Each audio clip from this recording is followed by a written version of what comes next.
Hello students, अभी हम लोग कर रहे थे बेंडिंग स्ट्रेस। बेंडिंग स्ट्रेस का हम लोगों ने सिमेट्रिकल सेक्शन किया। अब हम लोग कर रहे हैं एक आई सेक्शन है, जो बीम है मेरा गर्डर है वो कैसा है, आई सेक्शन का एक गर्डर है जो गिवन है 6 मीटर स्पान है और उसके ऊपर यूडीएल आ रहा है 5 किलो न्यूटन मीटर का पर मीटर का। ठीक है, और आई सेक्शन है, आई सेक्शन है तो इसका मैं सेक्शन बना लेती हूं। इसका सेक्शन कैसा है, ये ऐसा सेक्शन है आई सेक्शन। ठीक है, और इसका जो ये है वेब की थिकनेस है 20 mm, फ्लैंज और वेब दोनों की सबकी ये भी 20 mm हो गया। ये आपका 150 mm 250 mm है, ये 250 mm, और यहां से ये है 160, ये टोटल है आपका 320 mm। ये पूरा कितना है आपका 320 mm है। ठीक है, और ये तो इसका क्रॉस सेक्शन हो गया। और यदि हम सामने से देखें यानी कि फ्रंट व्यू जब इसका देखें तो फ्रंट व्यू आता है, यूडीएल आ रहा है इसके ऊपर 5 किलो न्यूटन पर मीटर का। ठीक है, और 6 मीटर क्या है इसका स्पान है। फर्स्ट ऑफ ऑल अपने को क्या करना है, उसने कहा है यहां कोई सेक्शन है, आप ये पॉइंट आपका बी पॉइंट, आपको एक तो स्ट्रेस बी पॉइंट पे फाइंड आउट करनी है और एक उसने कहा है एब्सोल्यूट बेंडिंग स्ट्रेस। ठीक है, और उसने एक ये locate the neutral axis position. सबसे पहले आप इसको समझ गए होंगे ये सेक्शन हमारा कैसा है। मैं थोड़ा सा आपको यहाँ इसका फ्रंट व्यू भी दिखा देती हूँ। इसका 3D के अंदर आपने गर्डर देखे होंगे, गर्डर आई सेक्शन देखे होंगे ना, ऐसे ये गर्डर। ठीक है जी, ये है हमारा, ये क्या है, ये सामने आपका क्रॉस सेक्शन दिखाई दे रहा है, ये आपका फ्रंट व्यू दिखाई दे रहा है। तो फर्स्ट ऑफ ऑल तो सबसे पहले अपने को क्या करना है, हमें न्यूट्रल एक्सिस की पोजीशन को फाइंड आउट करना है। न्यूट्रल एक्सिस क्या है, न्यूट्रल एक्सिस जो मैंने फर्स्ट लेक्चर में बताया था, position of neutral axis, position of neutral axis क्या होगा, सेंट्रोइड ऑफ द सेक्शन। तो अब मैं क्या करूंगी, इसका सेंटर फाइंड आउट करूंगी। कैसे क्या करूंगी, इसका सेंटर देखो, सेंटर यहां कहीं लाई करेगा मेरा, सीजी यहां कहीं लाई करेगी, तो वो क्या होगी, वाई बार आएगी ना, क्योंकि distance in the plane of Y. तो Y bar is equal to क्या होता है, A1 Y1। इसको 3 सेक्शन में पार्ट में डिवाइड कर लेंगे आप, 1 2 3। ठीक है, जैसे ये मैंने 1 ले लिया, ये 2 ले लिया और ये क्या ले लिया अपन ने, 3 ले लिया। A1 Y1 plus A2 Y2 plus A3 Y3 divided by A1 plus A2 plus A3। ठीक है जी, जैसे मैंने इसमें आपको करके भी दिखा रखा है। सीजी इसके अंदर फाइंड आउट नहीं कर रखी क्या, ठीक है। अब A1 क्या हो जाएगा, 250 इंटू 20। मैंने 3 पार्ट में डिवाइड कर लिया इस पोर्शन को, 3 पार्ट के अंदर, ये 1 ये 2 ये 3। तो A1 कितना हो गया मेरा, 250 इंटू 20। ठीक है, A2 कितना हो गया मेरा, ये कितना है आपका 20, ये है आपका 150 300 है। ये टोटल यहां से यहां तक कितना है, 300 है। 20 क्या सेंटर टू सेंटर था, ये 320। तो यहां से यहां तक ये सेक्शन, ये है हमारा पूरा, ये देखिए आई सेक्शन, ऐसा आई सेक्शन है जिसके अंदर 20 mm फ्लैंज की विड्थ है और ये लेंथ कितनी है इसकी, 250 mm, थिकनेस कितनी है 20 mm, और जो वेब है वो है 300 mm का। 300 mm का मतलब वेब की थिकनेस कितनी होगी, वेब की थिकनेस 20 mm है और हाइट 300 mm है। ठीक है, तो अब जब इसका हम लोग न्यूट्रल एक्सिस फाइंड आउट कर, position of the neutral axis find out करेंगे तो A2 कितना आ जाएगा, A2 तो ये बन गया ना 20 इंटू 300। A3 भी कितना बन गया, 250 इंटू 20, ये है ना 250 फ्लैंज की विड्थ होगी और ये क्या हो गया 20 mm।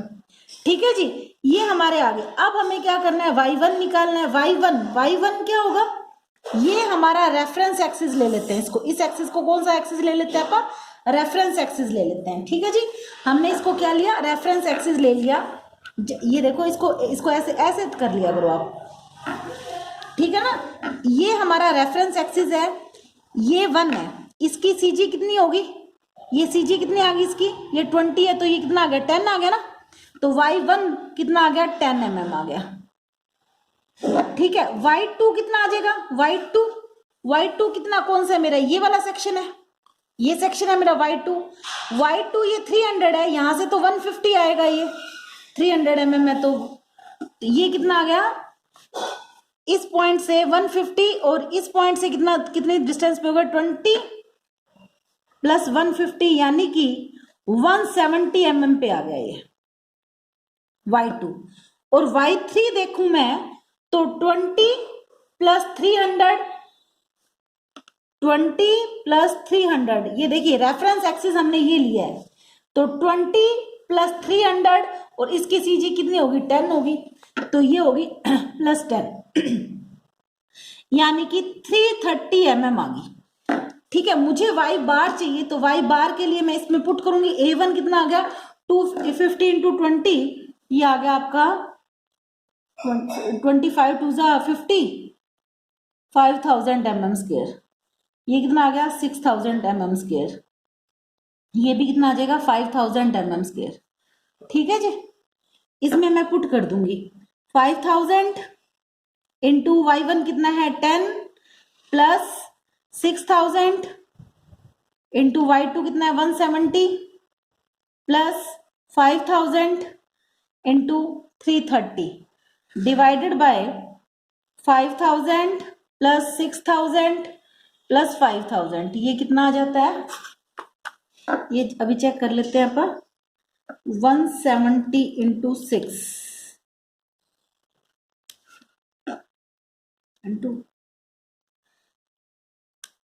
ठीक है, प्लस 15,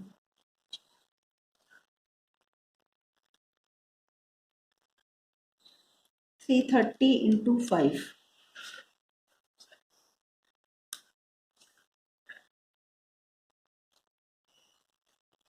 3 प्लस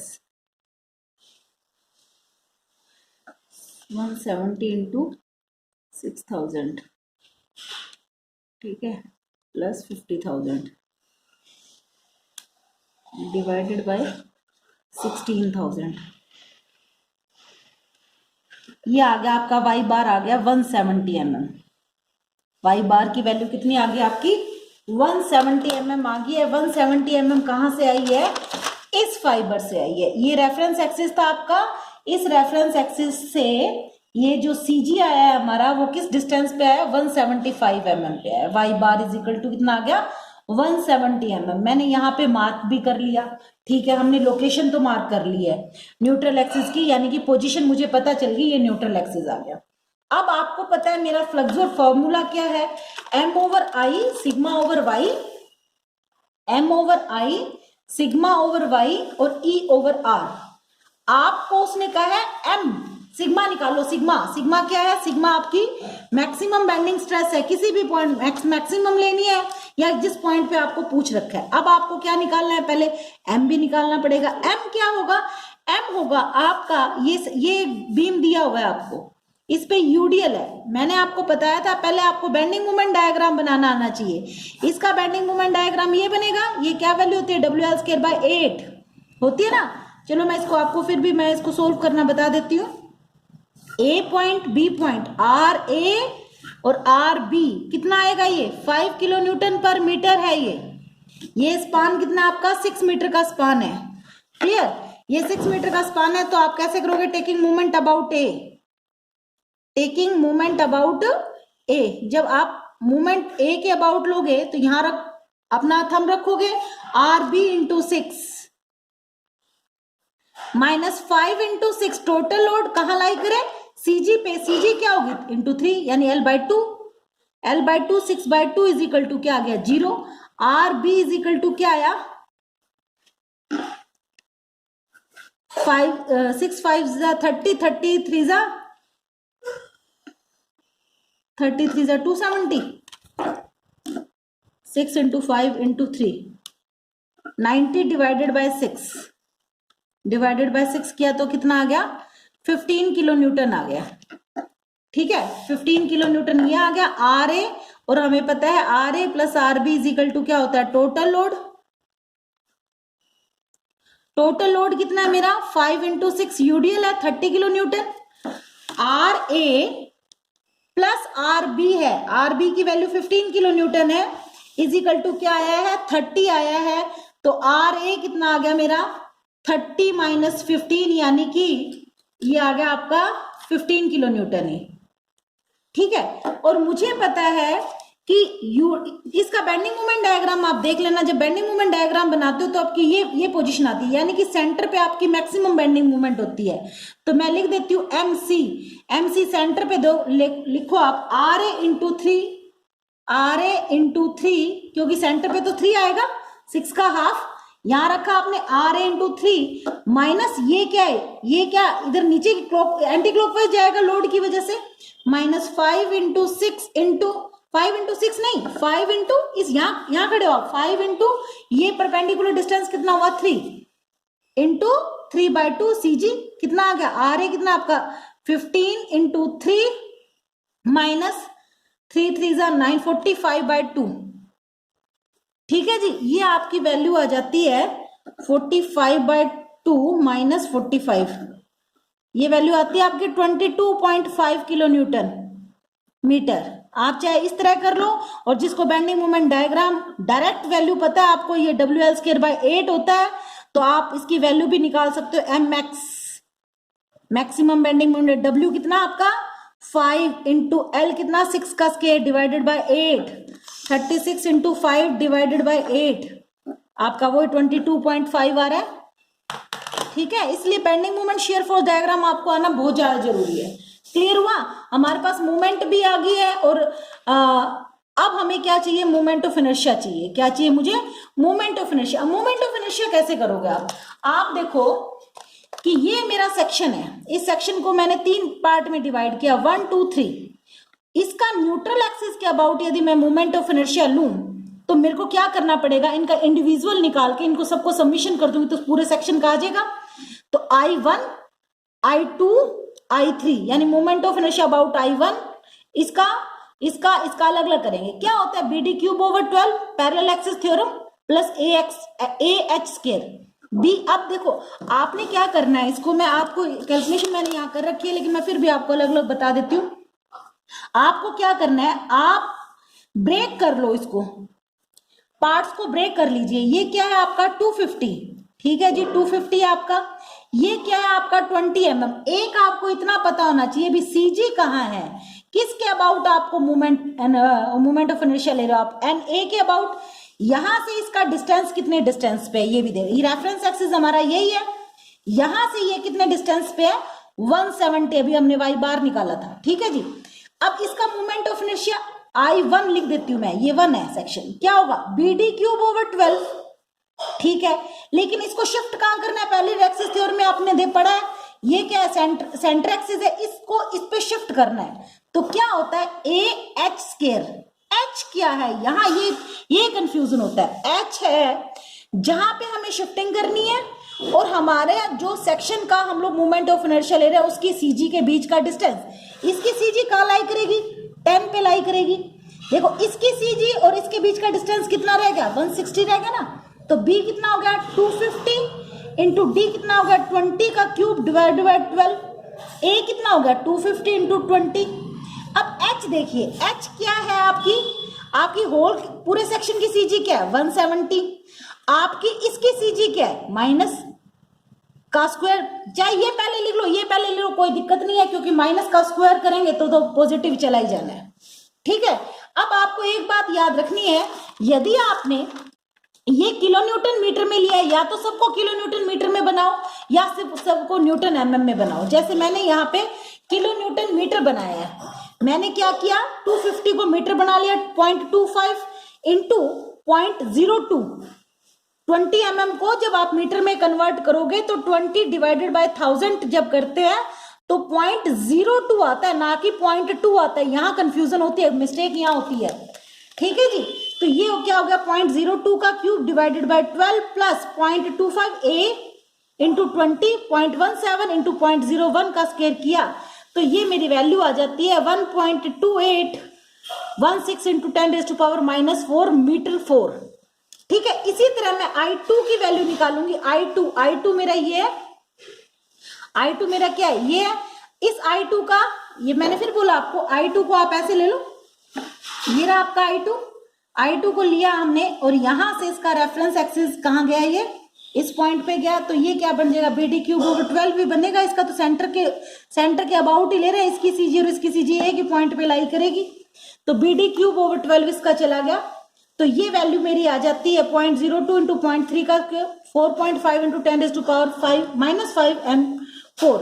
अब बारी आती है I3 की, BD, इसका देखो ये क्या होगा BD³ यानी कि 250 इंटू 0.20 का cube divided by 12 plus AH², A कितना हो गया 0.25 इंटू 0.02, A आ गया, H कितना होगा, मैंने क्या कहा, इसकी सीजी और इसकी सीजी कहाँ है 170 पे है और इसकी सीजी कहाँ है ऊपर से 10, इन दोनों के बीच का डिस्टेंस कितना होगा अभी 170 माइनस 10 यानी कि 160 mm है। mm को आप कन्वर्ट करोगे मीटर में तो 0.16 का स्क्वायर बन जाएगा।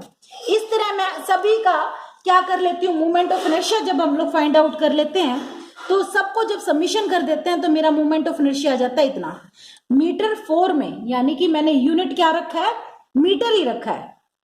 ठीक है, मुझे पता है ये मेरी फ्लक्सर फॉर्मूला है, ये क्या फॉर्मूला था M/I sigma over Y. M पता चल गया, I पता चल गया, Y उसने दे दिया, Y डिस्टेंस उसने दिया खुद ने। ठीक है जी, अब अपने को यदि मैक्सिमम का है, उसने मैक्सिमम बेंडिंग स्ट्रेस का है, तो मैक्सिमम बेंडिंग स्ट्रेस तो क्या होगी, जहां पे मेरी ये देखो ये न्यूट्रल एक्सिस है, इसका टॉप फाइबर कहां लाई करेगा 170 mm पे, यहां कंप्रेसिव स्ट्रेस होगी, यहां टेंसाइल होगी। तो आप क्या करेंगे, मैक्सिमम के लिए तो C की Y की वैल्यू किसके इक्वल रख दूंगी मैं 0.17 के इक्वल रख दूंगी। और दूसरी कंडीशन के उसने एक B पॉइंट पे भी पूछा, B पॉइंट पे देख लेते हैं कितनी आती है हमारी। तो मेरी बेंडिंग स्ट्रेस, ये स्ट्रेस निकालनी है तो सिग्मा इज इक्वल टू क्या आ जाएगा M into Y over I। M अभी आपने निकाली थी कितनी थी 22.5 इंटू वाई अभी मैंने कहा मैक्सिमम निकालनी है तो 0.17। देखो कंप्रेशन और टेंशन टॉप फाइबर पे निकल रही है, ये I कितना है आपका 30 अभी हमने फाइंड आउट किया है इंटू 10⁻⁻6। जब हमने ये किया तो मेरी मैक्सिमम स्ट्रेस आ जाती है 12611.27 किलो न्यूटन पर मीटर स्क्वायर। ये किलो न्यूटन मीटर स्क्वायर में है। देखो मैंने यूनिट को सेम रखा है, यदि आपने mm में भी रखना है तो आप mm में भी रख सकते हो। ठीक है, और उसके बाद क्या है, उसने क्या कहा है कि मुझे B पॉइंट पे भी चाहिए। आपको किस पॉइंट पे चाहिए, इस B पॉइंट पे भी चाहिए आपको। ये B पॉइंट यहां है आपका, जब B point neutral axis, Y क्या है, Y है न्यूट्रल एक्सिस से डिस्टेंस। इस चीज का न्यूट्रल एक्सिस से डिस्टेंस कितना है, कितना न्यूट्रल एक्सिस से डिस्टेंस है, ये 150 है। ठीक है, और कौन से जोन में जा रहा है, कंप्रेशन में। कंप्रेशन में जा रहा है, इसका मतलब Y क्या हुआ, नेगेटिव हुआ। जब Y नेगेटिव है, नेगेटिव ऑफ 0.15, बोलो भी 0.15, ये न्यूट्रल एक्सिस से डिस्टेंस 0.15 का ही तो है इसका। तो मैंने यहां क्या वैल्यू पुट कर दी 0.15 वैल्यू पुट कर दी, तो सिग्मा B कितना आ गया, M तो मेरा M था, Y की वैल्यू चेंज हुई अभी सिर्फ 0.15 और ये वैल्यू मेरी आ गई इतनी। देखो पॉजिटिव नेगेटिव का मैं फिर बता रही हूँ, सिर्फ कंप्रेशन और टेंशन का मतलब है Y यदि नेगेटिव लेते हैं तो इसका मतलब वो चीज शॉर्ट हो रही है, कंप्रेस हो रही है कोई चीज, और यदि मैं एक्सपेंड करती हूँ किसी चीज को तो यानी वो बढ़ रही है, टेंशन में आ रही है। तो इसका स्ट्रेस डिस्ट्रीब्यूशन देखें तो यहाँ मैक्सिमम की कितना है आपका, मैक्सिमम इस पॉइंट पे कितना आया था आपका 12.6 ये आया आपका किलो न्यूटन मीटर स्क्वायर में है। यदि इसको mm में कन्वर्ट करूंगी तो मैं किलो न्यूटन को किया अपने न्यूटन में तो 10⁻³ से मल्टीप्लाई किया और डिवाइडेड बाय इसको mm में करेंगे तो 1000 का क्यूब स्क्वायर हो जाएगा, तो डिवाइडेड बाय 6 करेंगे 12.67 आ जाएगा। यदि मैं इसको करूं किलो न्यूटन mm में तो ये आया था मेरा किलो न्यूटन में, किलो न्यूटन मीटर में, किलो न्यूटन को कन्वर्ट किया न्यूटन में 10⁻³ किया, डिवाइडेड बाय है ना, बाय है ना, मीटर को mm में बनाया तो 1000 और स्क्वायर इसका है ही। जब इसको सोल्व करते हैं तो ये आती है 12.61 न्यूटन पर mm स्क्वायर। तो यहाँ टॉप फाइबर पे आ गई, इसको 12.61 को मैंने 12.7 ले लिया है, यहाँ आ गई इतनी। और उसने फिर कौन से पॉइंट पे पूछा था, B point, B point neutral axis से कितने डिस्टेंस पे था, 150 पे। तो यहाँ ये किलो न्यूटन मैं न्यूटन में करूंगी तो 11.2 आ जाएगा, यहाँ 11.2 आ गया, इसको मिला दिया मैंने ऐसे। ये चीज क्या हो रही है, कंप्रेस हो रही है, और सेम टू सेम इधर आके क्या हो जाएगी, ये टेंशन में। ठीक है जी, सेक्शन का था। इसी तरह यदि कोई होलो आ जाए तो आप होलो को भी सोल्व कर सकते हो। ठीक है, थैंक यू।